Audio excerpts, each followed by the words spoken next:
Okay, so the last one, you have to compute the work done. So what is the formula of work done? So work done here is actually the F dot TR. Okay, F is given. You got I, J, and K, 3 components. On a, okay, C, along the, over the curve C. So that particle is traveling along the curve C, where the curve C is a rectangle. So you have a closed curve here with vertices as given. Okay, so they are lying on the Z equal to Y. So in this case, you have to correctly sketch all the information provided. So we have Z equal to Y, meaning that you have to provide the trace first, and then you project along the Y, so you got this one. So that is the surface of Z equal to Y. But according to the information provided here, you got 4 vertices here, which is the vertices of the rectangle. So the first one is 1, 0, 0, x1, and the rest are 0. So this is 1, 0, 0, where x is lying on x equal to 1 here. And 0, 0, 0 is the origin.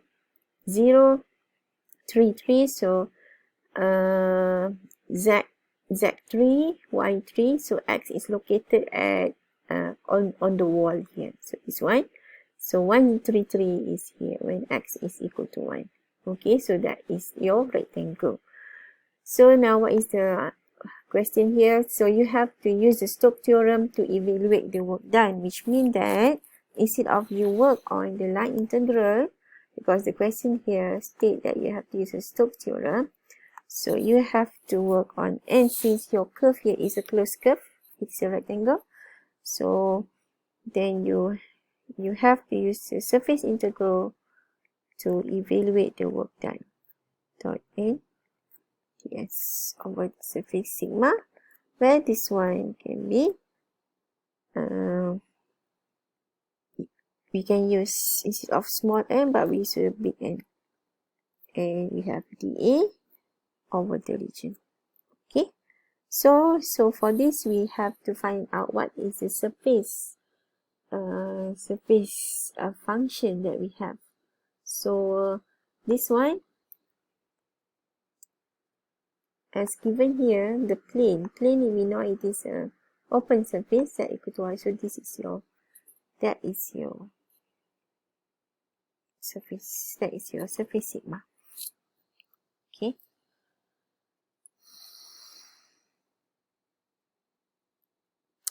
Okay, so now you have to determine your n. So to determine the n, now what is your n? So to get n, you have to look at the information provided regarding your surface. So your surface is based on z equal to y equation, z equal to y. So for this, you can say that z is the function of xy, even though there is no x, so we assume in general z is the function of. So then your phi is given by z minus y to 0, and your gradient phi is phi x, phi y, phi z. So phi x you got 0, phi y you got -1, phi z you got 1. So now in terms of n point outward to the surface, here you need to find out your correct n. Okay, so here we have open surface and flat plane, flat surface. So as I mentioned before, your n point outward, positive n can be, so this is your surface perpendicular to the n. So your positive n can be this way, or okay, I use a different color, or this way. So if you choose this one, this direction will be positive, your answer will be correct. Or if some of you choose this one will be positive, your answer also will be correct. So let's say here, I choose, so in this calculation, I'm choosing this one to be said to be point outward to the surface. So this is positive n. Okay, so for this one, so you can see that the arrow here point to the z increasing, right? Over here pointing this way, so z is, or k component is positive. How can I know we have k component? Because just now we choose z is the function of. So we have z, which means that you have to focus on component k. So from this arrow, I'm choosing this one in purple. So this one tells you that your k is positive. Okay, to get n positive, your k is positive. So now check your component k here for your gradient phi. So it is already positive. So we can say that this is your n. Okay, so then we got n. Now next we have to obtain the curl f. So now we want to compute the curl f. So I, j, k, I, del x, del y, del z, del x. Okay, so f x squared, and then we have 4xy cubed, y squared. Then we have square. Okay, so then we compute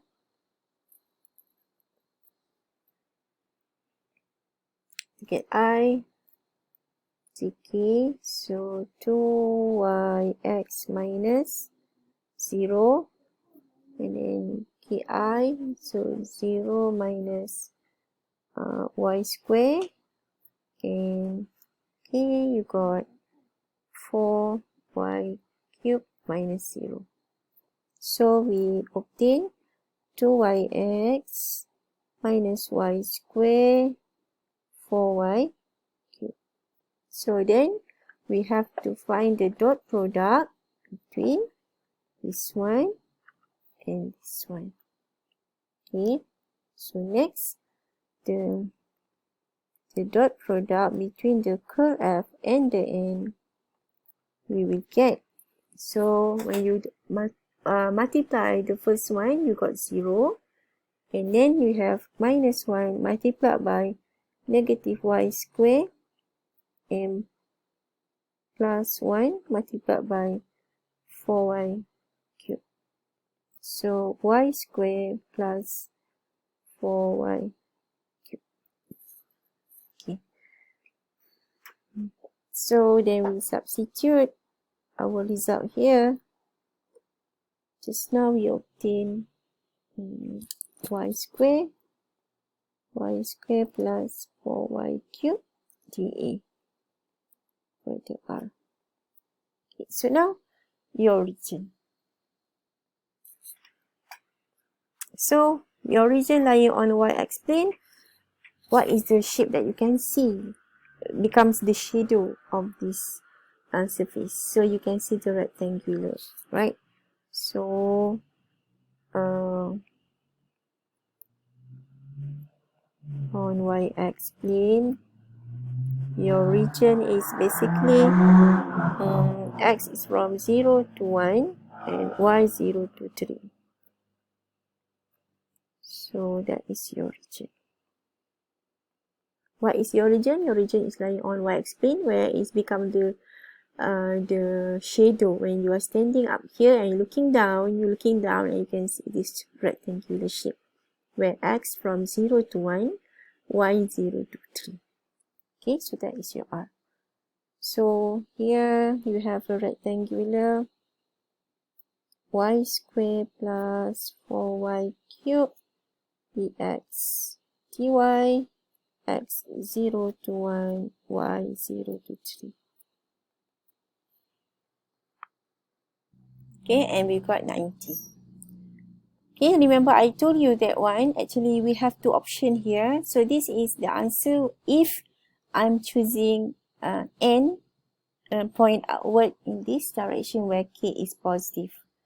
But if someone, maybe some of you say that I want to have n pointing out this way where your k is negative. If you choose this one, so we know that this pointing to the k negative. So your n should be negative. Your component k here should be negative if you follow this direction. So if it is negative, so your n should be, to get n in this way, which is positive n, so your component k here should be negative, so you have to multiply. So in this case, your n, so for this particular case, your n now is from the negative of gradient phi, where you will get 0, 1, minus 1. 1, because you choose your n in the positive direction, positively oriented in this direction, where k is negative. So you have to make sure that your n should contains the negative k. Okay, so someone were asking me that whether only we need to only consider this particular component to be multiplied by negative. No, should be all of the component. So it's become 0, 1, minus 1. So now your n is this one. And then when you find the dot product, this one. Okay, the dot product between the curl F, so the curl F does not change, which is this one. So that is your curl F. And now it should be multiplied by this one.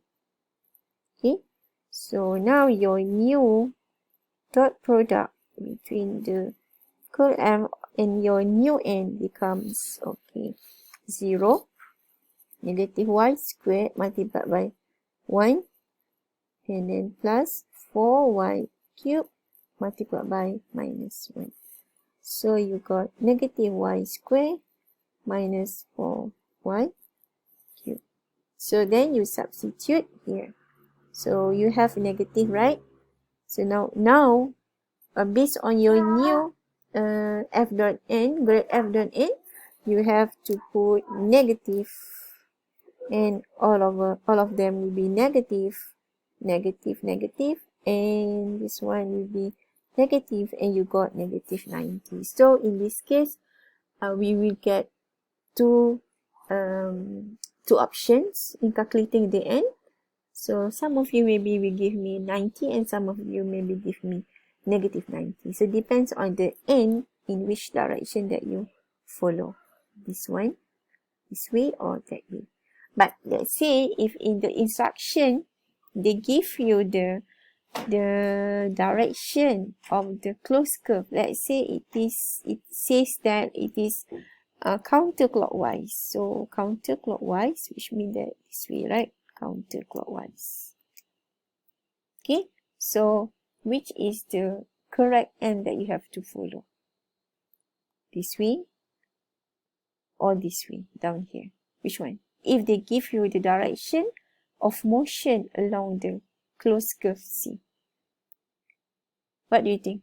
I mentioned before on the previous video. So if they give you the direction on the closed curve, then you have to apply the right hand thumb rule, where you have to use your right hand.